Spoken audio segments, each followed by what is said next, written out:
In front of me I've got Samsung Galaxy M52. In this video I'll show you how to use Google Maps offline. Firstly, enter Google Maps.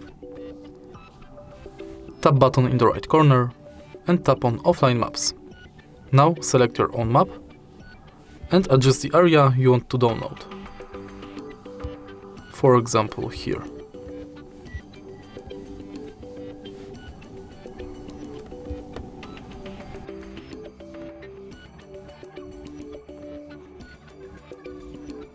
Now you can tap on your map,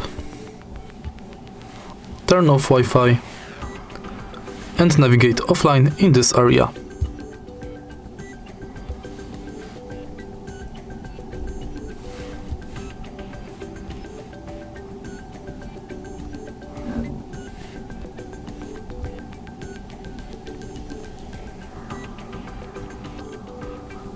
If you find this video helpful, please leave like, comment and subscribe.